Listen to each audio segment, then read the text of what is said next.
அன்புடையர் வணக்கம். Excellent TV நேயர்களுக்கு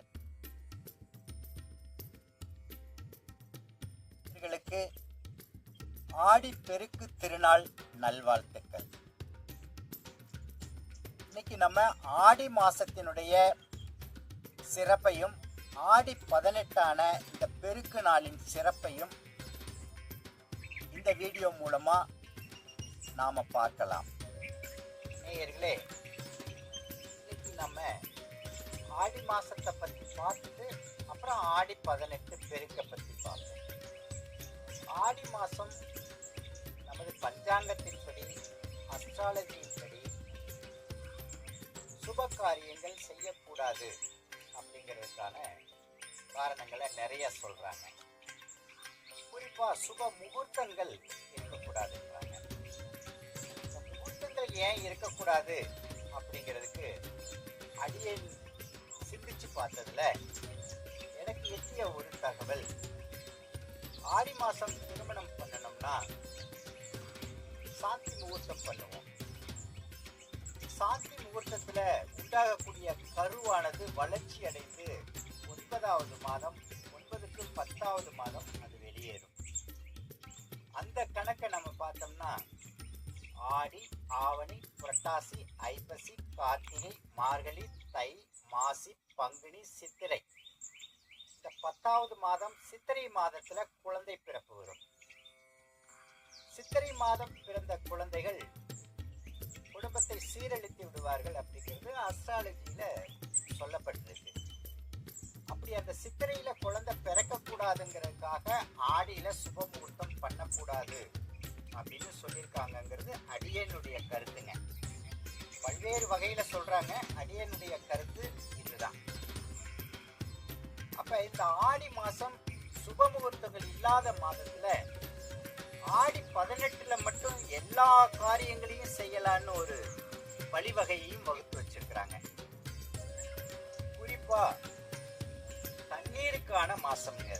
இந்த ஆடி 18ங்கிறது தண்ணி பெருக்குக்கான மாசம். தண்ணியில தான் லட்சுமி தேவி வாசம் செய்யறாங்க. அப்ப அந்த லட்சுமி தேவி வாசம் செய்யக்கூடிய அந்த தண்ணீரை நாம் எப்படி சேமிக்க வேண்டும், சேமிச்சதை எப்படி செலவு செய்ய வேண்டும் அப்படிங்கிறதுக்கு தான் இந்த ஆடி பெருக்குனால நாம செலிப்ரேட் பண்றோம். இந்த ஆடி பெருக்கானது தமிழர் வரலாற்றுல மிக முக்கியமான பாரம்பரிய விழாங்க இது.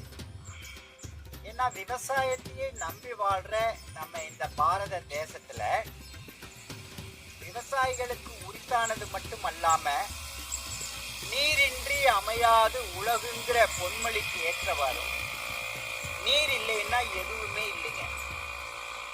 அப்ப அந்த நீரை நாம எப்படி வர்ண பகவான் கொடுத்ததை சேமிக்க போறோம், சேமிச்சதை எப்படி செலவு பண்ண போறோம், இது அப்படியே நம்ம டேம் ஒரு டேமை மட்டும் நம்ம கருத்தில் எடுத்துக்கலாம். ஒரு டேமை நம்ம பார்க்குறோம், அந்த டேமினுடைய கொள்ளளவுன்னு ஒன்று இருக்கும்.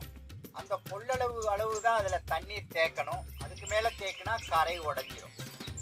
அப்போ தேவையான அளவு தண்ணீரை கிடைக்கும் பொழுது பெருக்கி அதை தேவைப்படும் பொழுது பாசனத்துக்கு திறந்து விடுற ஒரு முறையை தான் நம்ம இந்த ஆடி பெருக்கில் மிக முக்கியமான அங்கமா நாம பார்க்கிறோம். ஏன்னா விவசாயிகள் சார்ந்த நாடு, விவசாயிகள் மட்டுமே, விவசாயத்தை நம்பி மட்டுமே இந்த பாரத தேசம் இருக்குங்கிறத உதாரணிச்சு அந்த நீரை நாம பெருக்கி வச்சு செலவு பண்ண போறோம். அப்ப இந்த நீரை பெருக்கி வச்சு எப்ப நம்ம செலவு பண்ணலாம் அப்படின்னா ஆடிப்பட்டம் தேடி விதை அப்படி சொல்லுவாங்க. ஆடி மாசத்துல நீங்க ஒரு பயிரை விளைவிச்சு விட்டீங்கன்னா அல்லது நடவு செஞ்சீங்கன்னா அது மிக சிறப்பா வளரும் அப்படிங்கிறது தான் நம்ம பாரம்பரியத்துல நாம கடைபிடிச்சிட்டு வரக்கூடிய விவசாய முறை. ஆடிப்பட்டத்துல விதைக்கும் பொழுது தேவையான மழை பெஞ்சிடும். மண்ணுக்கு மழை நீர் தான் தாய்ப்பால். அப்ப அந்த மண்ணில விழுந்த முதையை அந்த தாய்ப்பாலான மழை நீர் எடுத்து, மழை நீர் தான் தாய்ப்பால். விவசாயிக்கு மண்ணும் நீரும் ஆரோக்கியத்தை மேம்படுத்தும், வருமானத்தை கொடுக்கும். அப்ப ஆடி மாசம் நம்ம இந்த விதைச்ச விதையோ அல்லது நடவு செய்த நாற்றுகளோ தேவையான மழை பொழிவினால் அது அருமையா வளர்ந்து பலன் கொடுக்கும்.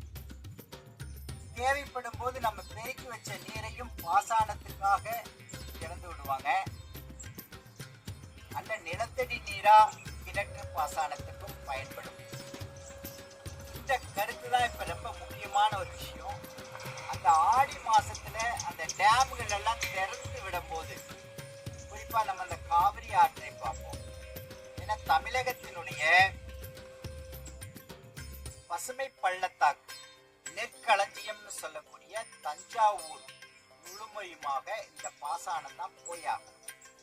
அப்ப அந்த காவிரியை திறந்து விடும் போது அப்படி அந்த தண்ணி ஓடி வரும் பாருங்க, அளவு அது அவ்வளோ அருமையா இருக்கும். அதை பார்க்கறதுக்கே அந்த ஆற்று கரையோரமா அந்த விவசாய மக்கள் எல்லாம் ஒண்ணு கூடி நின்று அழகா அந்த வரவேற்கணும். அந்த நீரை நம்ம வரவேற்கணும். அந்த நீரை வரவேற்கிறதுக்கு நல்ல உதிரி புஷ்பங்கள் எல்லாம் தூவி விட்டு அந்த ஆற்றினுடைய நீரை நம்ம வணங்கி, வாங்க எங்க வாழ்க்கையில நீங்க செல்வத்தை கொடுங்க, நீங்க இந்த உருண்டு ஓடுற மாதிரியான எண்ணங்களையும் எங்களுக்கு தூய்மையா கொடுங்க. இந்த ஆறு என்ன நமக்கு சொல்லி கொடுக்குதுன்னா, விவசாயத்துக்கு நீர் மட்டும் இல்லைங்க, அந்த தண்ணி உருண்டு ஓடி வரும் பொழுது அந்த தண்ணியில சகலமும் இருக்கும். ஒரு பக்கம் மாட்டை சுத்தம் பண்ணுவாங்க, ஒரு பக்கம் துணி துவைப்பாங்க, ஒரு பக்கம் அசுத்தம் பண்ணுவாங்க, ஒரு பக்கம் குடிச்சிட்டு இருப்பாங்க. ஆனா அந்த நதி நீர் எத்தனையும் ஏற்று சுத்திகரிப்பு செய்யுங்க. ஆட்டோமேட்டிக்கா அது ஓடி வரும்போதே மண்ணு அந்த தண்ணீரை சுத்தப்படுத்தி ஃபில்டர் பண்ணி நமக்கு கொடுக்கும். அந்த மாதிரி நம்ம எண்ணங்களும் இருக்கணும். தாயே, கங்கை நதியே, காவிரி தாயே, நீ எப்படி இந்த உருண்டு ஓடி வர்றையோ அந்த மாதிரி என்னுடைய தீய எண்ணங்களையும் உருண்டு ஓட வச்சு தெளிந்த நீரா நீ மாறுற மாதிரி என்னுடைய எண்ணங்களையும் நீ தெளிவா கொடுக்கணும் அப்படின்னு வேண்டி, விவசாயம் நல்லா பெருகணும். விவசாயத்தை நம்பிதான் எல்லா மனிதனும் உயிர் வாழ்றாங்க, எல்லா ஜீவராசிகளும் உயிர் வாழ்றாங்க. அதனால நல்ல மழை பொழிவுனால எல்லா நிலங்களும் விளைஞ்சு விலைவாசி குறையணும். சாமானியன் கூட அந்த உணவுப் பொருளை வாங்கி சாப்பிடக்கூடிய அளவுக்கான இயற்கை வளத்தை நீ கொடுக்கணும் அப்படிங்கிறது தானுங்க என்னுடைய ஆடி பெருக்கினுடைய சிறப்பு. இந்த ஆடி மாதத்தினுடைய சிறப்பையும் ஆடி பெருக்கு ஆடி 18 நாளின் சிறப்பையும் இந்த வீடியோ மூலமா நாம தெரிஞ்சுக்கிட்டோம். மீண்டும் ஒரு நல்ல சிந்தனையோட உங்களை இந்த எக்ஸலன்ட் டிவி சந்திக்கும். அது வரைக்கும் நன்றி, வணக்கம்.